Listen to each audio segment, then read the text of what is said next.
તો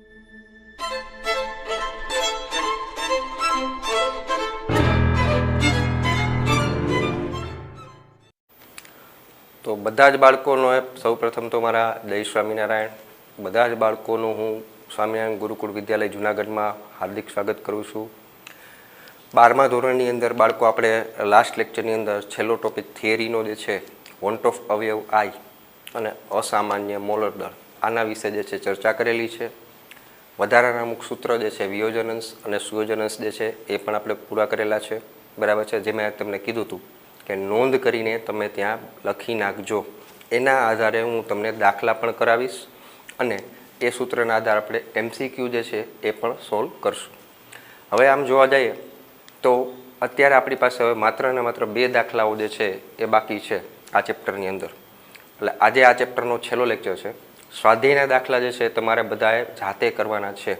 સ્વાધ્યાયના દાખલા અને વધારાના જે પ્રશ્નો અંદર આપ્યા છે, બરાબર છે, એ બરાબર છે. તો લખાણ સંબંધિત પ્રશ્નો જેને આપણે કહીએ તો એ તમારે જે છે એ જાતે કરવાના છે. સ્વાધ્યાયના દાખલા છે એ પણ જાતે કરવાના છે, બરાબર. નેક્સ્ટ લેક્ચરમાં આપણે આ ચેપ્ટરમાંથી ગુજકેટ, JEE અને નીટ એના આધારિત MCQs છે એની તૈયારી કરશું.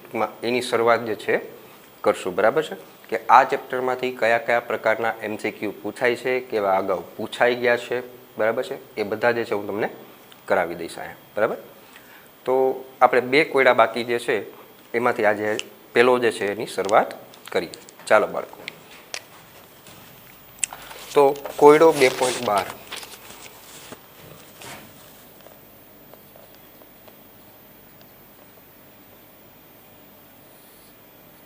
પ્રશ્ન છે 25 ગ્રામ બેન્ઝીનમાં ઓગાળેલ 2 ગ્રામ બેન્ઝોઇક એસિડ. હવે જો બાળકો અહીં બેન્ઝીન જે છે ને બેન્ઝીનમાં ઓગાળેલ એવું કીધું છે. એનો મતલબ એમ તો કે બેન્ઝીન જે છે એ તમારો દ્રાવક છે અને 2 ગ્રામ બેન્ઝોઇક એસિડ છે એ તમારો દ્રાવ્ય છે. સો બેન્ઝોઇક એસિડ જે છે એ દ્રાવ્ય અને બેન્ઝીન દ્રાવક. સો દ્રાવક બેન્ઝીનનું દળ એ આપ્યું છે 25 ગ્રામ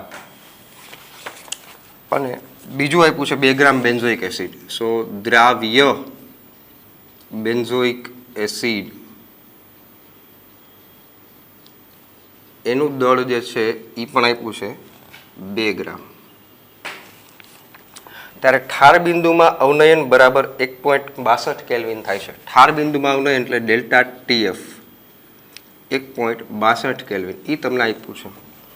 બેન્ઝીન માટે મોલલ અવનયન અચળાંક 4.9 છે. મોલલ અવનયન અચળાંક એટલે KF એ આપ્યો છે 4.9 કેલ્વિન ઇન્ટુ કિલોગ્રામ પ્રતિ મોલ. જો એસિડ દ્રાવણમાં દ્વિઅણુ બનાવતો હોય, આ અગત્યનો શબ્દ છે દ્વિઅણુ. જો એસિડ દ્રાવણમાં દ્વિઅણુ બનાવતો હોય એનો મતલબ કે 2 બેન્ઝોઇક એસિડના અણુઓ એકબીજા સાથે જોડાય છે બેન્ઝીનમાં. સો એમ પણ કહી શકાય કે દ્વિઅણુ હોવાથી અહીંયા Nની કિંમત 2 થશે. N ક્યાં વાપરશું? સુયોજન અંશમાં જે સૂત્ર છે એમાં. આગળ પ્રશ્ન વાંચીએ તો એસિડનું કેટલા ટકા સુયોજન થયેલું હશે? સુયોજનની ટકાવારી જે છે એ તમારે કહેવાની છે. આ મૂળભૂત પ્રશ્ન જે છે. દાખલાની ગણતરી કરાવું એ પહેલાં તમને ચોખવટ કરી દઉં. ટેક્સ્ટબુકમાં જે મેથડ આપેલી છે એના કરતાં સાવ જુદી જ મેથડથી હું આ દાખલો કરાવવાનો છું, જે બહુ સિમ્પલ અને સરળ છે. તો આનું સોલ્યુશન જે હું આ કરું છું એ તમે પછી બાજુમાં જ્યાં જગ્યા છે, બરાબર છે, ત્યાં કરી નાખજો. ચોખવટ કરું છું, ટેક્સ્ટબુકની મેથડ જુદી છે, હું અહીંયા જે કરાવું છું એ પણ જુદું છે. એટલે જે હું અહીંયા કરાવું છું એ પ્રમાણે તમે બાજુમાં સોલ્યુશન છે કરી નાખશો. તો સૌથી પહેલી વાત તમારે સુયોજનની ટકાવારી જે છે એ ગોતવાની છે. સો આનું સોલ્યુશન કરીએ. હવે સુયોજન જે છે એના માટેનું સૂત્ર, સુયોજન અંશ માટેનું સૂત્ર જે છે એ શું હતું? તો કે ભાઈ સુયોજન અંશ x બરાબર 1 - i into n upon n - 1. આ સૂત્ર મેં તમને કીધું હતું, જેમાં n શું છે તો કે સુયોજન પામતા કણની સંખ્યા તો એ તો આપણી પાસે છે દ્વિઅણુ, એનો મતલબ કે બે જે છે એ સુયોજન પામતા કણોની સંખ્યા એનની કિંમત છે. આપણે સુયોજનાંશ એક્સ પહેલાં જોઈએ છે, ટકાવારી એની ગોતી લેશું. પહેલાં આપણે એક્સ ગોતવો છે. તો જો હું વોન્ટ ઓફ અવયવ આઈ મેળવી લઉં ને તો મને જે છે આ મળી જાય, કારણ કે એન મારી પાસે છે, એન છે. આઈ મેળવી લઈએ તો એક્સ મળી જાય. તો વોન્ટ ઓફ અવયવ આઈ જે છે એ કઈ રીતના મેળવશું? એ મેળવવા માટેનું આપણી પાસે એક સૂત્ર છે, ડેલ્ટા ટીએફ બરાબર આઈ ઇન્ટુ કેએફ ઇન્ટુ એમ. ટૂંકમાં જે સંખ્યાત્મક ગુણધર્મ જે છે એમાં આપણે વોન્ટ ઓફ અવયવ આઈ જે છે ઉમેરેલો હતો. મેં 4 એવા સૂત્ર મૂક્યા હતા. તો એ આ જે છે, જેમાં નાનો એન એટલે નાનો એમ એટલે મોલાલિટી. તો મોલાલિટીનું સૂત્ર શું થાય?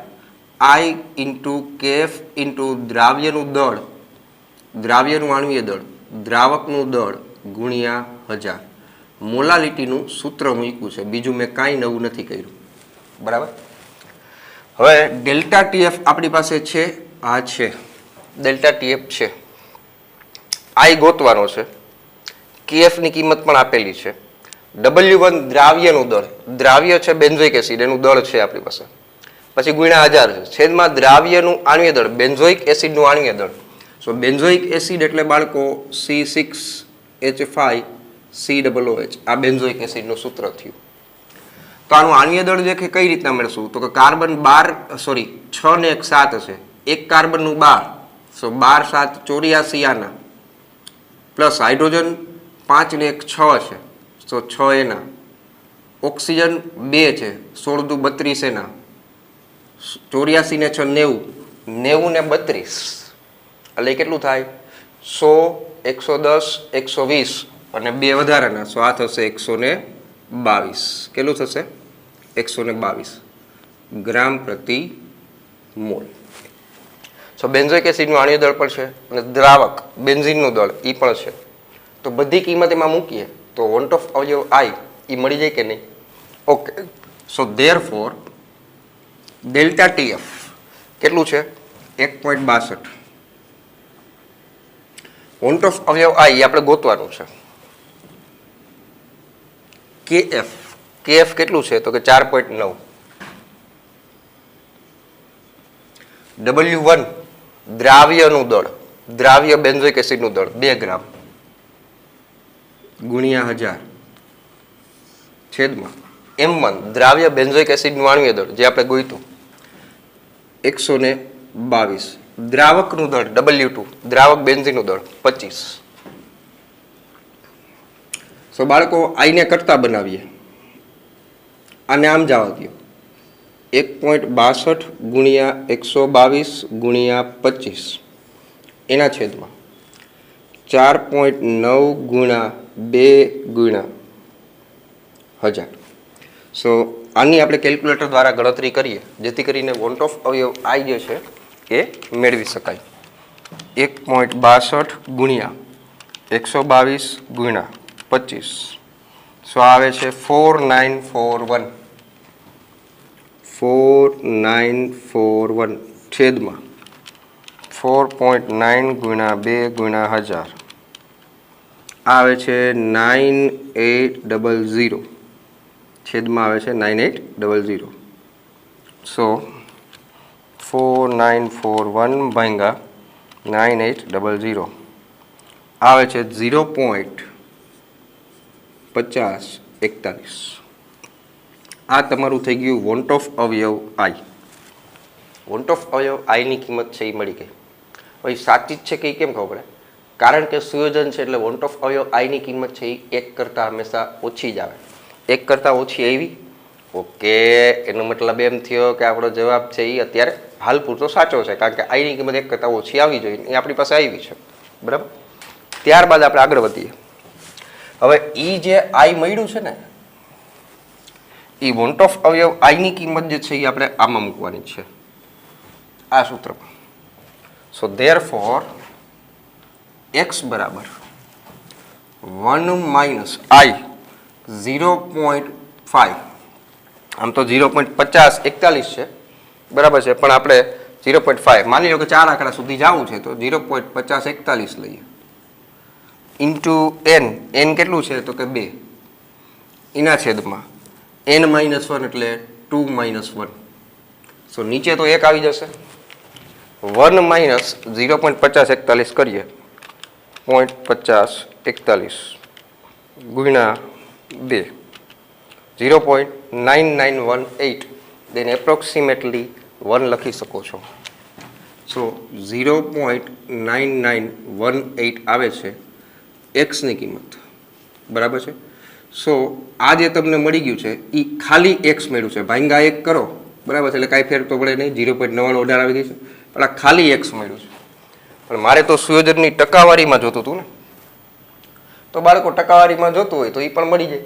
કઈ રીતના? તમને જે આ કિંમત મળી છે એને પર્સન્ટેજમાં ફેરવીએ. So therefore percentage of X એટલે 0.9918 ગુણ્યા 100. સો આ કરશો એટલે થશે 99.18%.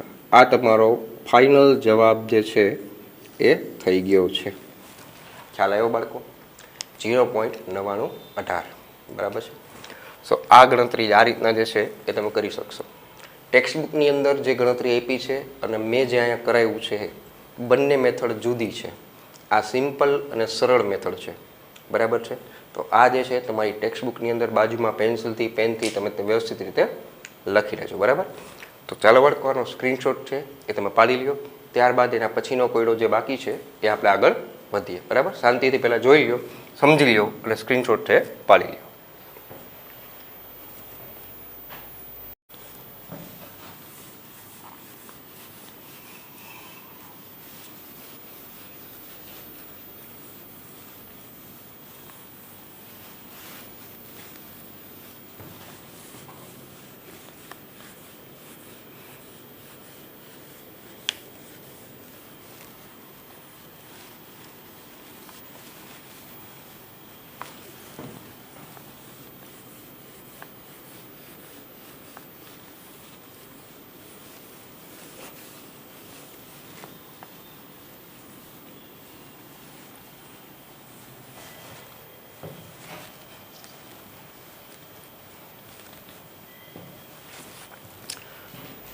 તો ત્યારબાદ બાળકો આપણે નેક્સ્ટ કોયડો જે છે એ જોઈએ, 2.13, જે આ ચેપ્ટરનો છેલ્લો કોયડો છે, બરાબર. આ કોયડો જે છે એ આમ લાંબો છે, એની જે મેથડ છે એના કરતાં જે હું કરાવીશ એ જુદી હશે, બરાબર. એટલે આ પણ જે છે શાંતિથી તમે જોજો, સમજજો અને બાજુમાં વ્યવસ્થિત રીતે લખી નાખજો, બરાબર. ચાલો, સો કોયડો 2.13.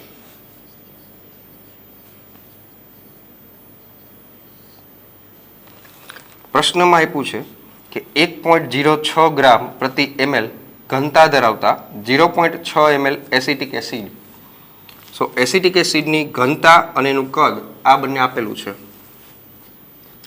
CH3COOH આની ઘનતા આપી છે 1.06 ગ્રામ પ્રતિ ml અને એનું કદ જે છે ઘનતા ધરાવતા 0.6 ml એસિટિક એસિડ. સો એસિટિક એસિડનું કદ CH3COOH નું કદ એ પૂછે 0.6 ml અને 1 લીટર પાણીમાં ઓગાળવામાં આવ્યો છે. પાણી જે છે અહીંયા દ્રાવક છે. સો દ્રાવક H2O એનું કદ 1 લીટર. ઠાર બિંદુમાં અવનયન છે એ 0.0205 ડિગ્રી સેલ્સિયસ છે. ઠાર બિંદુમાં અવનયન એટલે ડેલ્ટા TF 0.0205 ડિગ્રી સેલ્સિયસ. હવે ચોખવટ કરી દો બાળકો, તાપમાનમાં જે છે જે ફેરફાર હોય ને એટલે કે ડેલ્ટા ટી, તાપમાનનો ફેરફાર એ ડિગ્રી સેલ્સિયસમાં હોય કે કેલ્વિનમાં હોય એ સરખો જ થાય. આ વસ્તુ મગજમાં રાખજો. ચોખવટ કરું છું કે તાપમાનનો ફેરફાર એટલે કે ડેલ્ટા ટી આ જે છે એ ડિગ્રી સેલ્સિયસમાં અથવા કેલ્વિનમાં એ સરખો જ થાય, બરાબર. આ મગજમાં રાખજો. તો તમારે ગોતવાનું શું છે કે વોન્ટ ઓફ અવયવ આઈ અને એસિડનો વિયોજન અચળાંક. વોન્ટ ઓફ અવયવ આઈ અને એસિડિક એસિડનો વિયોજન અચળાંક એટલે KA, એમાં A એટલે એસિડ એનો વિયોજન અચળાંક ગોતવાનો છે. આ બે વસ્તુ તમારે ગોતવાની છે. બરાબર. બીજું, અહીંયા પાણી માટે કેએફની કિંમત નથી આપી. બરાબર છે. તમને જે રીતના ગણતરી આપી છે એ પ્રમાણે કેએફની જરૂરિયાત નથી, પણ મેં તમને કીધું હું બીજી જ મેથડથી આ તમને સોલ્વ કરાવીશ. બરાબર છે. તો સૌથી પહેલાં તો કેએફની કિંમત પાણી માટે નથી આપી, તો H2O માટે આપણે કેએફ લઈ લઈશું. કેટલું? તો કે 1.86 કેલ્વિન ઇન્ટુ કિલોગ્રામ પ્રતિ મોલ. આઈપી નથી, પણ મેં તમને કીધું કે દ્રાવક પાણી છે, પાણી માટે કેફ તમને મેં અગાઉ નોંધ કરીને લખાવ્યું છે. બરાબર છે. તો તમારે વોન્ટ ઓફ અવયવ આઈ અને કે આ બે વસ્તુ તમારે ગોતવાની છે. હવે પહેલી વાત, જ્યારે ક્યારેય પણ તમે એસિટિક એસિડને પાણીમાં દ્રાવ્ય કરાવશો ત્યારે એનું વિયોજન થશે. આ વિયોજન થાય તો વોન્ટ ઓફ અવયવ આઈ જે છે એ કઈ રીતના મેળવાય? તો કે સંયોજન માટે આપણે ઓલું સૂત્ર જોયું હતું. તો વિયોજન માટે શું થાય? તો કે ભાઈ અહીંયા I-1 અપોન N-1. બરાબર છે. તો પહેલાં તો આપણે લખશું કે જ્યારે એસિટિક એસિડ ને પાણીમાં દ્રાવ્ય કરવામાં આવે ત્યારે વિયોજન થાય છે. સંપૂર્ણ વિયોજન ન કહેવાય, અપૂર્ણ કહેવાય છે. એનું કારણ કે એસિટિક એસિડ છે તે નિર્બળ એસિડ છે. અહીંયા અમુક જે ચેપ્ટર નંબર 7 સંતુલન તમે ભણી ગયા 11મા ધોરણમાં, એના અમુક સૂત્રો જે છે એનો ઉપયોગ કરશું આપણે. બરાબર છે. ઓકે. હવે સામાન્ય રીતે એસિટિક એસિડ જે છે CH3COOH એને પાણીમાં દ્રાવ્ય કરાવશો તો એમાંથી છૂટું કંઈક આવવું પડશે કે CH3COO માઇનસ અને H પ્લસ અથવા H3O પ્લસ કોઈ બી ચાલે. અહીંથી આ માઇનસ અને આ પ્લસ. ટૂંકમાં એક કણમાંથી બે કણ જે છે એ છૂટા પડ્યા છે. સો અહીંયા એનની કિંમત જે છે એ 2 થશે. સૌથી પહેલાં તો આપણે કરશું શું? તો કે આપણી પાસે એસિટિક એસિડ જે છે ને એની ઘનતા અને કદ આપ્યું છે, તો એની પરથી એનું દળ મળી જાય. કઈ રીતના? તો કે CH3COOH એસિટિક એસિડની ઘનતા ઇઝ ઇક્વલ ટુ એનું દળ એના છેદમાં એનું કદ. ઘનતા એટલે દળ એના છેદમાં કદ. ઘનતા છે, કદ છે, તેની પરથી એનું દળ મળી જાય કે નહીં? સો ધેરફોર એસિટિક એસિડનું દળ બરાબર ઘનતા ગુણ્યા એનું કદ. ઘનતા કેટલી છે? તો કે 1.06. કદ કેટલું છે? 0.6. સો આની ગણતરી કરીએ. 1.06 ગુણ્યા 0.6 એટલે આ આવે છે 0.636. કેટલું આવે છે બાળકો? 0.600. એસિટિક એસિડનું દળ જે છે એ તમને મળી ગયું છે. હવે આની ઉપરથી આપણે એની મોલાલિટીમાં સાંદ્રતા જે છે એ ગોતીશું. સો પહેલાં શું કર્યું? તો કે ઘનતા ઉપરથી દળ મેળવી લીધું. ત્યારબાદ એની મોલાલિટીમાં સાંદ્રતા જે છે એ ગોતશું. સો મોલાલિટી એટલે કે સ્મોલ m બરાબર દ્રાવ્યનું દળ એટલે કે એસિટિક એસિડનું દળ, છતાં આપણે લખીએ દ્રાવ્યનું દળ છેદમાં દ્રાવ્યનું આણ્વીય દળ ગુણ્યા દ્રાવકનું દળ એટલે ગુણ્યા 1000. કેમ? તો કે આપણે આ ગ્રામમાં લખીએ છીએ. હવે જો બાળકો એસિટિક એસિડનું દળ તો છે આપણી પાસે, દ્રાવ્યનું દળ જે આપણે મેળવ્યું. એસિટિક એસિડનું આણ્વીય દળ પણ મળી જાય. કઈ રીતના? તો કે એસિટિક એસિડ એટલે CH3COOH એનું આણ્વીય દળ ગોતવા જઈએ તો કાર્બન 2 છે એટલે એક કાર્બનનું 12 તો 2 નું 24, હાઇડ્રોજન 3 ને 1 4 અને ઓક્સિજન 16 દુ 32. સો 28 ને 32 આ ટોટલ કરો એટલે આ 60 થાય. સો એસિટિક એસિડનું આણ્વીય દળ એ પણ આપણી પાસે છે. દ્રાવકનું દળ નથી, પણ દ્રાવક પાણી છે અને પાણીનું કદ આપ્યું છે. પણ પાણીનું કદ હોય ને એ જેનું દળ થાય. શું કામ એને? કારણ કે પાણીની ઘનતા જે છે એ 1 હોય. સો અહીંયા 1 લીટર પાણી કહું કે 1000 ml પાણી કહું કે પછી 1000 ગ્રામ પાણી કહું, બે એક જ થાય. આ મગજમાં રાખજો. 1 લીટર પાણી એટલે 1000 ગ્રામ પાણી થઈ ગયું કહેવાય. શું કામ એને 1000 ગ્રામ પાણી થઈ ગયું કહેવાય? કારણ કે પાણીની ઘનતા જે છે એ કેટલી હોય તો કે 1. ન ખબર પડતી હોય તો એ પણ આ સાઈડમાં નીચે સમજાવી દઉં છું. H2Oની ઘનતા ઇઝ ઇક્વલ ટુ એના દળના છેદમાં કદ, બરાબર. પાણીની ઘનતા જે છે એ 1 હોય, એનું દળ જે છે એ તમારે ગોતવું હોય તો પાણીનું કદ 1 લીટર તમને આપ્યું હતું. 1 લીટર એટલે 1000 ml થાય કદમાં. સો ધેરફોર એનું દળ જે છે એ આને આમ લઈ જાઓ, 1 ગુણ્યા 1000 એટલે આ 1000 ગ્રામ થઈ ગયું. ટૂંકમાં પ્રશ્નમાં જ્યારે ક્યારેય પણ પાણીનું કદ આપ્યું હોય ત્યારે એ કદ નથી પણ એનું દળ આપી દીધું છે. કેમ તો કે પાણીની ઘનતા 1 હોય, પાણીની ઘનતા 1 હોય. સો જેટલું એનું દળ હોય એ જ એનું કદ થશે, બરાબર. ઓકે, આપણે આગળ વધીએ. સો દ્રાવકનું દળ, દ્રાવક પાણી છે એનું દળ બી છે, દ્રાવ્યનું આની દળ છે, દ્રાવ્યનું દળ છે, તો એની બધી મોલાલિટી મળી જાય. હા, મળી જાય સર.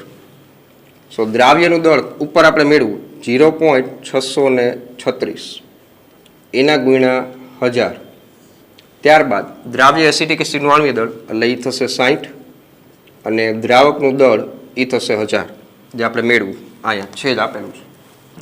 1000 કેન્સલ. સો 0.636 ભાંગા 60 આવે છે 0.0106. 0.0106 આ જે છે એ મોલાલિટીમાં આપણને સાંદ્રતા જે છે એ મળી ગઈ એસિટિક એસિડની, બરાબર. હવે વિયોજન માટે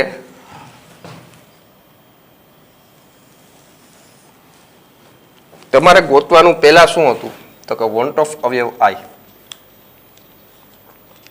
તો વિયોજન માટે વોન્ટ ઓફ અવયવ આઈ જે છે એના માટેનું સૂત્ર શું હતું બાળકો? ચાલો અહીંયાથી અલગ પાડી દઉં છું એટલે તમને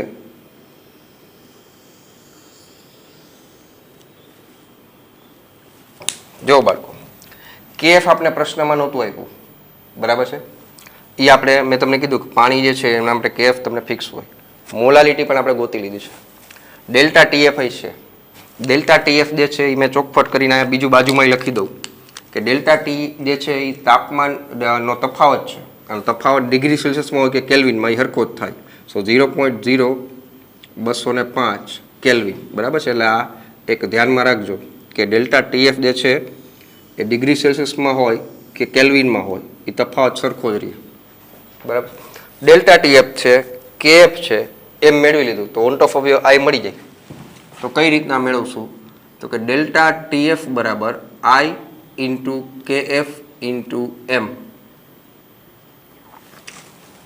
સો ડેલ્ટા ટીએફ એ કેટલું છે તો કે ભાઈ 0.0205 is equal to want of અવયવ આઈ એ આપણે ગોતવાનું છે. કેએફ પાણી માટે 1.86, મોલાલિટી જે આપણે ગોઈતી 0.0106. સો ધેરફોર આઈ બરાબર આને છેદમાં જવા દો 0.0205 એના છેદમાં 1.86 ગુણ્યા 0.0106. તો જોઈએ બાળકો આની ગણતરી કરીએ આપણે. 0.0205 ભાંગા 1.86 ભાંગા 0.0106 1.0397 આવો તમારો આન્સર જે છે એ આવે છે. સો આ આવે છે 1.0397 આઈ. હવે બાળકો 1.39 પછીનો આંકડો છે એ 7 છે. તેને એપ્રોક્સિમેટલી તમે આમ પણ લખી શકો છો આઈ બરાબર આ આગળનામાં એડ કરી નાખો. સો 1.041 બરાબર છે. પોઈન્ટમાં આટલું વેરિએશન જે છે એ ચાલશે.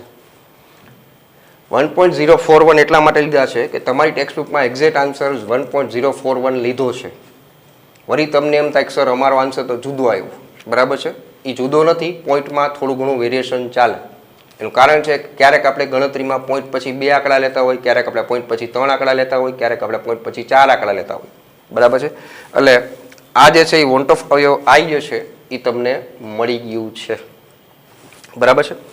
વોન્ટ ઓફ અવયવ આઈ મળી ગયું, એની ઉપરથી તમને શું મળી જાય તો કે વિયોજન અંશ આલ્ફા. એ કઈ રીતના મળે બાળકો?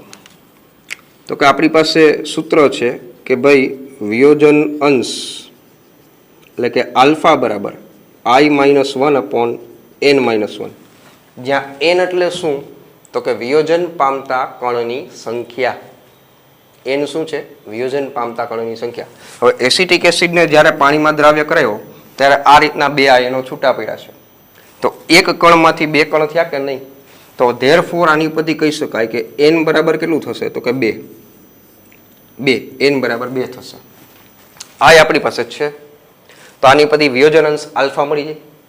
ઓકે, તો વિયોજન અંશ આલ્ફા જે છે એ કઈ રીતના મળશું? ધેરફોર આલ્ફા બરાબર આઈ 1.041 માઇનસ 1 અપોન એન 2 માઇનસ 1, બરાબર છે.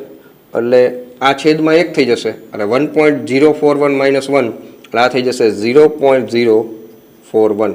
આ મળી ગઈ તમારી આલ્ફાની કિંમત, એટલે કે વિયોજન અંશ આલ્ફાની કિંમત છે એ મળી ગઈ છે.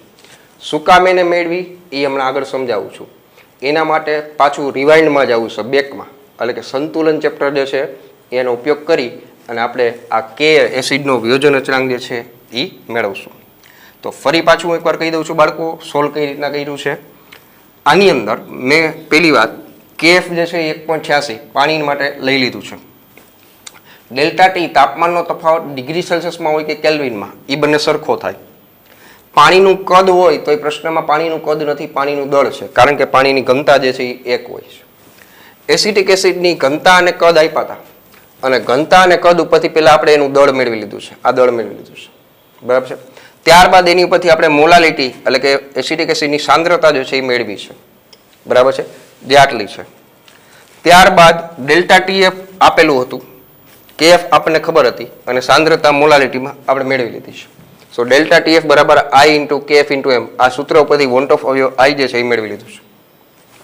અને વોન્ટ ઓફ અવયવ આઈ એની પરથી વિયોજન અંશ આલ્ફા જે છે એ પણ મેળવી લીધો છે.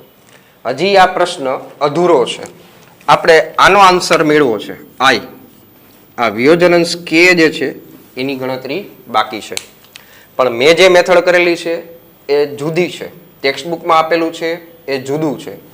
એટલે આ મેથડથી તમે બધા જ ટેક્સ્ટબુકની અંદર બાજુમાં વ્યવસ્થિત ઉતારતા જજો.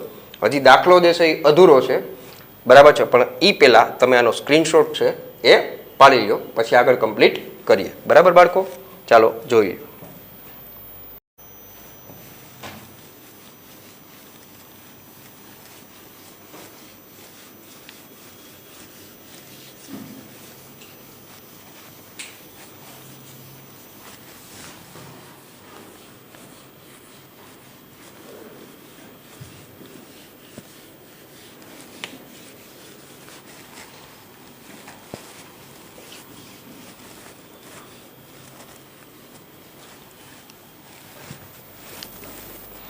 તો ચાલો બાળકો, આપણે વોન્ટ ઓફ અવયવ આઈ એ જે છે એ મળી ગયું છે. હવે તમારે ગોતવાનું શું છે તો કે વિયોજન અંશ વિયોજન અચળાંક કે એ ગોતવાનો છે.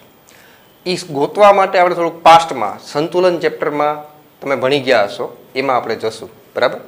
ઓકે, હવે બાળકો વિયોજન અચળાંક કે જે આપણે જોઈએ છે એ કઈ રીતના મેળવવું? તો કે એના માટે સૌથી પહેલાં તો એસિટિક એસિડ CH3COOH આ જે છે એ નિર્બળ એસિડ છે. જ્યારે ક્યારે પણ એને પાણીમાં દ્રાવ્ય કરીએ ત્યારે આમાંથી હમણાં આપણે જોયું એ પ્રમાણે છૂટું પડે. શું? તો કે CH3COO માઇનસ અને H3O પ્લસ, બરાબર છે, આ છૂટું પડ્યું છે, બરાબર. હવે માની લો કે આની પ્રારંભિક સાંદ્રતા જે છે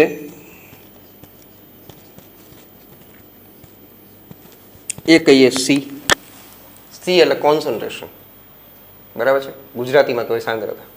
પ્રક્રિયાની જ્યારે ક્યારેય પણ શરૂઆત થાય એટલે કે જ્યારે એનું એસિટિક એસિડને તમે પાણીમાં નાખશો ત્યારે તરત તો આ નહીં બને આયનો, એટલે નિપજ જે છે એની પ્રારંભિક સાંદ્રતા જે છે એ કેટલી લેવાની હોય તો કે 0, બરાબર. ત્યારબાદ વિયોજન અંશ એટલે કે આલ્ફા હવે હું એમ કહું કે ભાઈ આ જે છે 2% અથવા 3% જેટલું વિયોજન પામ્યું છે, ઉદાહરણ આપું છું. કેટલા ટકા વિયોજન પામ્યું છે નથી ખબર, પણ માની લો કે આપણે એને કીધું કે આ આલ્ફા જેટલું વિયોજન પામ્યું છે, તો એ વિયોજનની મેક્સિમમ કિંમત હોય 1, સો આ થશે 1 માઇનસ આલ્ફા જેટલું. આ જે છે આલ્ફા જેટલું વિયોજન પામ્યું હોય તો આ જેટલું બન્યું હોય એટલું આમાંથી બાદ થાય ને. હું એમ કહું કે આપણી પાસે કોઈ રાસાયણિક પ્રક્રિયા થાય છે, એમાંથી એમ કહું કે પ્રક્રિયાની શરૂઆત થઈ હોય ત્યારે નિપજ તો કાંઈ બની જ ન હોય, માત્ર ને માત્ર 100% પ્રક્રિયક જ હશે. એટલે એ શરૂઆતની સાંદ્રતા કે આ નિપજ તો બની જ નથી. હું એમ કહું કે ભાઈ 5% નિપજ જે છે એ બની ગઈ છે. કેટલા ટકા બની? 5%. તો જેટલી નિપજ બની છે એટલી પ્રક્રિયક તો છે એટલું વપરાણ હોય છે ને, એટલું ઓછું થયું હોય ને. સમજાય છે? આ 5% બન્યું હોય તો આ 95% વધ્યું હોય કે નહીં? આ 2% બન્યું હોય તો 98% વધ્યું હોય કે નહીં? ટૂંકમાં જેટલી નિપજ બની હશે એ આમાંથી બાદ કરવાની છે. અને સંતુલન સમયે સાંદ્રતા, આ જો વિયોજન અંશ છે, સંતુલન સમયની સાંદ્રતા નથી, તો સંતુલન સમયે સાંદ્રતા કઈ રીતના મળશે? તો કે સંતુલન સમયે સાંદ્રતા જે છે એ આ થશે. પ્રારંભિક સાંદ્રતા જે છે એમાંથી આ બન્યું હશે આલ્ફા સી જેટલું, આ બી બન્યું હશે આલ્ફા સી જેટલું, ત્યારે આ જે છે એ બન્યું વધ્યું હશે 1 માઇનસ આલ્ફા સી જેટલું. આટલું વધ્યું હશે. જેટલું આ બન્યું હોય એટલું આ ઘટે. બરાબર? હવે બાળકો, સંતુલનના નિયમ પ્રમાણે આ જે એસિડ જે છે, એસિડ માટે વિયોજન અચળાંક Ka, એસિડનો વિયોજન અચળાંક Ka બરાબર શું થાય? તો કે નિપજની સાંદ્રતાનો ગુણાકાર છેદમાં પ્રક્રિયકની સાંદ્રતાનો ગુણાકાર. સો અહીંયા નિપજ તરીકે આપણી પાસે છે CH3COO minus H3O plus upon CH3COOH અને છેદમાં H2O. હવે ચોખવટ કરી દો, H2O લખાય નહીં. એનું કારણ તમને કહું કે ભાઈ પ્રક્રિયાની અંદર પાણીની સાંદ્રતામાં નહીવત જેવો ફેરફાર થાય. ટૂંકમાં કહી શકાય પરંતુ, કિંતુ, લેકિન, બટ પાણીની સાંદ્રતા જે છે એ અચળ હોય છે. ટૂંકમાં એની સાંદ્રતા જે છે એમાં ફેરફાર થતો નથી. બરાબર છે? તો આ જે છે એને તમે ડાયરેક્ટ આ રીતના પણ લખી શકો છો. હાલો એ ઉપર ફરી પાછું લખી દઉં છું કે ભાઈ ધેરફોર Ka બરાબર અહીંયા CH3COO માઇનસ H3O પ્લસ એના છેદમાં CH3COOH. બરાબર? આની સાંદ્રતા અચળ હોય છે. તો ભાઈ CH3COO ની સાંદ્રતા, H3O ની સાંદ્રતા અને આની સાંદ્રતા એ આપણી પાસે સંતુલન સમયની છે. સો આ થશે આલ્ફા સી જેટલું, આ બી આલ્ફા સી જેટલું અપોન 1 માઇનસ આલ્ફા સી. આ છે આલ્ફા સી ને 1 માઇનસ આલ્ફા સી. સો આને વ્યવસ્થિત લખીએ એટલે આ થઈ જશે alpha square into C square, alpha square into C square upon 1 minus alpha C. તો સી કેન્સલ, સી એટલે સાંદ્રતા, તો આ થઈ જશે alpha square C upon 1 minus alpha. બરાબર? સી એટલે સાંદ્રતા, જે આપણે મોલ આઇટમ ગોઈતું. આલ્ફા વિયોજન અંશ જેની ગણતરી આપણે કરી. તો બાળકો આપણી પાસે alpha square C upon 1 minus alpha એ આપણી પાસે સૂત્ર છે. આલ્ફાની કિંમત છે, સી સાંદ્રતા છે, સાંદ્રતા મોલાલિટીમાં એની કિંમત બી આપણી પાસે છે. સો ધેરફોર Ka બરાબર આલ્ફા સ્ક્વેર, આલ્ફાની કિંમત કેટલી છે? તો કે 0.041 એનો સ્ક્વેર, સાંદ્રતા સી 0.0106 અપોન 1 માઇનસ આલ્ફા 0.041. તો ચાલો બાળકો આની ગણતરી જે છે એ આપણે કરીએ. 0.041 ગુણ્યા 0.041 ગુણ્યા 0.0106. સો બાળકો આ જે કિંમત આવે છે એ છે 0.0000178 અપોન 1 માઇનસ 0.041 એટલે આ આવે છે 0.959. હવે આની ગણતરી કરીએ 0.001781 ભાગ્યા 0.959. સો આ આવે છે 0.0000185. સો આને વ્યવસ્થિત લખી શકાય બાળકો 1.85 ગુણ્યા 10 1 2 3 4 ને 5 માઇનસ 5 ઘાત 10 માઇનસ 5 ઘાત. આ તમારો ફાઇનલ આન્સર વિયોજન અચળાંક જે છે એનો જવાબ બાળકો. બરાબર. તો જો બાળકો અહીંયા વિયોજન આલ્ફા તો ગોતી લીધું હતું આપણે. પછી અહીંથી જે મેં તમને શીખવાડ્યું એ સંતુલનમાં તમે ભણી ગયા છો એ છે કે એસિટિક એસિડ જે છે નિર્બળ એસિડ છે અપૂર્ણ વિયોજન થાય એનું આ રીતના પ્રારંભિક સાંદ્રતા સી પછી શરૂઆતમાં નિપજ ન બની એટલે 0 આલ્ફા જેટલું વિયોજન જેટલું આ વિયોજન થાય એટલું આમાં 1 માઇનસ આલ્ફા તમે બાદ કરી શકો છો. અને સંતુલન સમયે સાંદ્રતા કેટલી હોય તો કે આની આટલી 1 માઇનસ આલ્ફા સી જેટલી અને આની આલ્ફા સી જેટલી. પછી એસિડનો વિયોજન અચળાંક કે નિપજની સાંદ્રતાનો ગુણાકાર છેદમાં પ્રક્રિયકની સાંદ્રતાનો ગુણાકાર, પરંતુ પાણીની સાંદ્રતા અચળ હોય એટલે એ પ્રમાણે આપણે મૂક્યું છે આલ્ફા સી અને 1 માઇનસ આલ્ફા સી. આલ્ફાની કિંમત છે સી સાંદ્રતાની કિંમત છે એની પછી આપણે ગણતરી કરી લીધી છે. બરાબર. જેવું મેં તમને કીધું કે બાળકો આ જે છે એ આખું અલગ જે છે ટૂંકમાં આનું જે છે એ ટેક્સ્ટબુકની મેથડ જે છે એના કરતાં અલગ એટલે સંપૂર્ણ અલગ છે મેથડ મેં કરેલી છે. બરાબર છે. અહીંયા જે છે આ ચેપ્ટરને લગતા કોયડાઓ જે છે એ પણ પૂર્ણ થાય છે. બરાબર છે. અને આ છેલ્લો દાખલો જે છે એ પણ પૂર્ણ થાય છે. તો આનો સ્ક્રીનશોટ જે છે તમે બાળકો એ પહેલાં પાડી લેશો. બરાબર છે. કારણ કે અહીંયા આપણે આ ચેપ્ટર જે છે એ પૂર્ણ થાય છે એટલા માટે હું તમને એક મોટિવેશનલ સ્ટોરી જે છે એ કહેવા જઈ રહ્યો છું. બરાબર છે. આમ તો મારો નિયમ પ્રમાણે હું જનરલી વીકમાં 1-2 વખત જે છે એ કહેતો જ હોઉં છું, પણ બાળકો જ્યારે ઓફલાઈનમાં હોય અહીંયા મારી સામે હોય ત્યારે જનરલી જે છે હું કહેતો હોઉં છું. પણ આજે ચેપ્ટર પૂર્ણ થયું છે અને નેક્સ્ટ લેક્ચરથી હવે આ ચેપ્ટર જે છે એના MCQ JEE ગુજકેટ અથવા નીટમાં કેવા પ્રકારના પૂછાય છે એના વિશે જે છે એ સ્ટાર્ટ કરશું. અને એ થઈ જાય ત્યાર પછી આપણે નેક્સ્ટ ચેપ્ટર જે છે એ સ્ટાર્ટ કરશું. બરાબર. સો અહીં ચેપ્ટર ઓફિશિયલી જે છે એ પૂર્ણ થાય છે, પણ ધ્યાન રાખશો લખાણ સંબંધિત પ્રશ્નોના જે દાખલા છે અને સ્વાધ્યાયમાં રહેલા દાખલા જે છે એ તમારે કરવાના ભૂલાય નહીં. બરાબર. એટલે ખાસ અને ખાસ આ બાબતનું ધ્યાન રાખવાનું. તો ચાલો બાળકો આજે તમને એક સ્ટોરી જે છે એ સંભળાવું છું. આ જે છે એ શેના ઉપરની જે છે તો કે તમારું જે મન જે છે બરાબર છે એને જો તમે પોઝિટિવ રાખશો કે હંમેશા કોઈ બી વસ્તુ તમારે જે મેળવવી છે એના તરફનો જે અભિગમ જે છે એ તમે સકારાત્મક રાખો. બરાબર છે. તો તમે જે દુનિયામાં જે ઈચ્છતા હોય એ તમે બધું મેળવી શકો છો. બરાબર છે. પણ તમારું થિંકિંગ જે છે એ હંમેશા ને હંમેશા કેવું રાખવાનું તો કે એના પ્રત્યે પોઝિટિવ જે છે રહેવાનું. કારણ કે ઘણીવાર જે છે ડૉક્ટર બી એમ કહેતા હોય કે તમને કોઈ બી વસ્તુનો કોઈ રોગ થયો હોય તો એ શારીરિક કરતાં એની માનસિક અસર જે છે ને એ વધારે હોય છે. કોરોનાની અંદર આપણે પણ એ જ વસ્તુ જાણવા અને જોવા મળી છે કે ભાઈ આ જે છે શારીરિક કરતાં માનસિક પણ વધારે છે.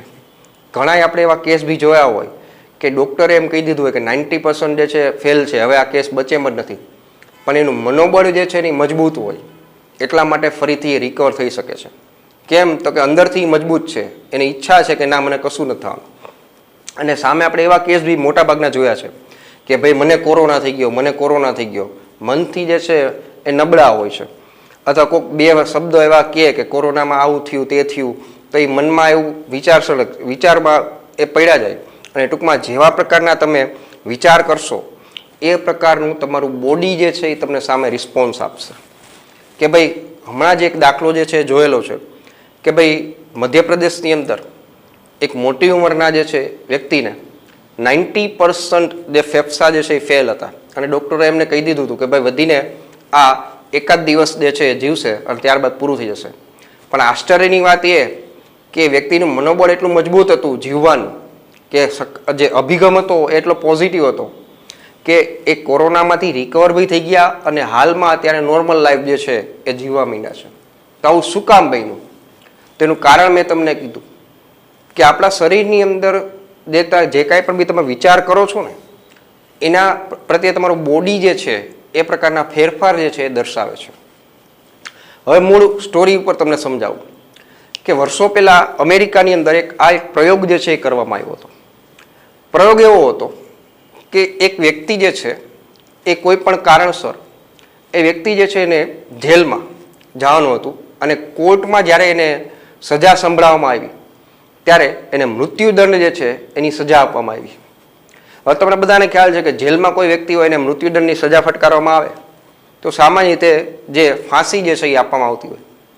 પણ કારણ કે વૈજ્ઞાનિકો જે છે એમને એક પ્રયોગ કરવો હતો એટલા માટે એમને શું કીધું તો કે જે વ્યક્તિને ફાંસી આપવાની હતી એમના અઠવાડિયા પહેલાં ડૉક્ટરોએ અને ત્યાંના જે અધિકારીઓ છે એમને જેલમાં એમને જઈને એવું કીધું અઠવાડિયા પહેલાં કે ભાઈ આમ તો તને ફાંસી જે છે આપવાનો હુકમ જે છે કોર્ટે કર્યો છે, પરંતુ આપણે આમાં થોડોક ફેરફાર કરીએ અને આપણે એવું કરશું કે એક બંધ રૂમ જે છે એની અંદર લઈ જઈ અને તને એક ખુરશી સાથે બાંધી દેવામાં આવશે અને ત્યાં ખૂબ જ અત્યંત ઝેરી સાપ જે છે એ તને કરડવામાં આવશે કે જેથી કરીને એ સાપના કરડ્યા બાદ તરત તારું મૃત્યુ જે છે એ થઈ જશે. આ પણ એક મૃત્યુદંડની જ સજા છે, પણ ફાંસીની જગ્યાએ આ રીતના જે છે તને મૃત્યુદંડ આપવામાં આવશે. એટલે થયું એવું કે અઠવાડિયા પહેલાં જે છે એ વ્યક્તિને જાણ કરવામાં આવી કે ભાઈ ફાંસીને બદલે આ રીતના તારું મૃત્યુદંડ જે છે આપવામાં આવવાનો છે. એટલે પેલો જે વ્યક્તિ જે છે એ દિવસ અને રાત હંમેશા એના જ વિશે વિચારમાં પડ્યો રહેતો.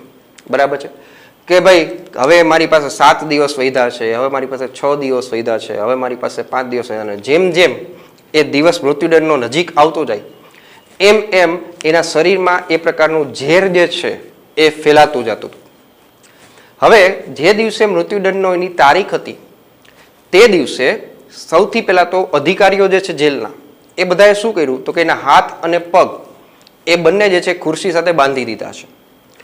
ત્યારબાદ એના આંખ પર પટ્ટી જે છે એ મારી દેવામાં આવી કે જેથી કરીને એ કઈ બી વસ્તુ છે જોઈ ન શકે. બરાબર છે. અને ત્યાં એને બંધ જે છે એ રૂમની અંદર એને આ રીતના બેસાડી દેવામાં આવ્યો. એની આંખ બંધ કરી દેવામાં આવી, એના હાથ ને પગ બંને બાંધી દેવામાં આવ્યા. ત્યારબાદ ત્યાં રહેલા અધિકારીઓ જે છે એવું એને ડિસ્ક્રિપ્શન આપતા ગયા કે હવે 10 મિનિટ પછી જે અત્યંત ઝેરી સાપ જે છે એ આ રૂમમાં મૂકવામાં આવશે અને એ તારી નજીક આવી તને ડંખ મારશે અને થોડા જ સમયની અંદર તારું મૃત્યુ થઈ જશે. તો આ જ રીતના જે છે એ અધિકારીઓ દ્વારા પેલા વ્યક્તિને જે છે એકદમ ડરાવવામાં આવ્યો છે કે ભાઈ હવે સાપ જે છે મૂકવામાં આવ્યો છે, સાપ ધીમે ધીમે તારી નજીક આવવા માંડ્યો છે, હવે તારી 10 ફૂટ દૂર છે, તારાથી 5 ફૂટ દૂર છે, તારાથી 3 ફૂટ દૂર છે. આવી રીતના ખૂબ એટલે ખૂબ એને જે છે એ ડરાવવામાં આવ્યો કે હવે સાપ જે છે તારાથી ખૂબ બહુ નજીક આવી ગયો છે, તારી નજીક આવી ગયો છે ને એકદમ હવે તને ડંખ મારવાના નજીક જ છે. અને જ્યારે ક્યારે પણ અધિકારી એવું બોલ્યા કે હવે સાપ જે છે તને ડંખ મારશે, એ સમયે એમને શું કરેલું તો કે અત્યંત નાની સોય જે છે એ લઈ એ અધિકારીઓએ પેલા વ્યક્તિને જે છે એ અડાડી અને અડાડીને તરત એને પાછી સોય લઈ લીધી. જોવાનું વાત એ થઈ કે ખાલી સોય જ અડાડેલી હતી, પણ અડધી કલાક પછી એ વ્યક્તિ જે છે એનું રિયલમાં મૃત્યુ થઈ ગયું. હવે આપણને ખબર જ છે કે ભાઈ કોઈ પણ વ્યક્તિનું મૃત્યુ ખાલી સોય અડાડવાથી થાય તો નહીં. પછી જ્યારે ક્યારે પણ એ વ્યક્તિનું જે છે પોસ્ટમોર્ટમ જે છે પીએમ કરવામાં આવ્યું ત્યારે એવું જોવા મળ્યું કે એના શરીરમાં સાચે જ જે છે એક પ્રકારનું ઝેર જે છે એ ફેલાઈ ગયું હતું કે જે સાપ કરડવાથી થાય છે. હવે ભાઈ સાપ તો કરડવામાં આવ્યો જ નહોતો, એને તો માત્ર ને માત્ર આપણે ટાંચણી જે છે તથા સોય છે એ ભરવામાં આવી હતી. તો એના શરીરમાં એ ઝેર પ્રવેશવું કઈ રીતના? કારણ કે એ માનસિક રીતે એને એવી રીતના તૈયાર કરી દીધું હતું કે તારા શરીરની અંદર હવે જે છે કોબરા કરડવાથી તારા શરીરમાં ઝેર જે છે એ આવી જશે અને તારું મૃત્યુ થઈ જશે. ખરેખરમાં સાપ જે છે એ મૂકવામાં જ નહોતો આવ્યો, પણ તેમ છતાં પેલા વ્યક્તિના બોડીમાં ઝેર જે છે એનું પ્રમાણ જે છે એ જોવા મળ્યું. તો આનો મતલબ શું થયો કે ભાઈ આમ તો સાપ કરડ્યો જ નહોતો, છતાં બી એનું મૃત્યુ જે છે થઈ ગયું અને પાછું એના શરીરમાં ઝેરનું પ્રમાણ પણ જોવા મળ્યું. તો આ દર્શાવે છે કે જો કોઈ પણ સમસ્યા હોય, તમે શારીરિક કરતાં માનસિક રીતે વધારે સ્વસ્થ રહેશો, પોઝિટિવિટી રાખશો, સકારાત્મક અભિગમ રાખશો કોઈ બી પ્રત્યેનો, બરાબર છે, કોઈ બી ક્ષણ પ્રત્યેનો, તો હંમેશા હંમેશા હંમેશા એના રિઝલ્ટ જે છે એ પણ પોઝિટિવ જ આવશે. જો તમે નેગેટિવ વિચારસરણી કરશો તો એવા પરિણામ મળશે, પોઝિટિવિટી રાખશો તો એ પ્રમાણે મળશે. જે આ બેસ્ટ ઉદાહરણ છે કે શારીરિક કરતાં જે માનસિક જે છે એ વધારે અસરકારક છે. કે કઈ રીતના જે ખાલી ટાંચણી ભરાવાથી પેલા વ્યક્તિનું જે છે એ મૃત્યુ થઈ જાય છે. સો બાળકો, આજના જે મેં તમને સ્ટોરી કીધી એમાંથી શીખ એટલી જ તમારે લેવાની છે કે હંમેશા જીવનમાં કોઈ પણ પરિસ્થિતિ હોય, પછી ભણવાની હોય કે કોઈ બી જગ્યાએ તમારે આ રીતના હોય, બરાબર છે, અત્યંત ખરાબ પરિસ્થિતિ હોય, પણ જો તમારો અભિગમ જે છે એ પોઝિટિવ રાખશો, સકારાત્મક રાખશો, તો કોઈ પણ વસ્તુમાંથી તમે બહાર સરળતાથી નીકળી શકશો. તો ચાલો બાળકો, આજના દિવસે માત્ર ને માત્ર આટલું રાખીએ છીએ. નેક્સ્ટ લેક્ચરની અંદર આ ચેપ્ટરના આપણે MCQs જે છે એ જોશું, બરાબર. તો બધા જ બાળકોને ફરી પાછા મારા જય સ્વામિનારાયણ.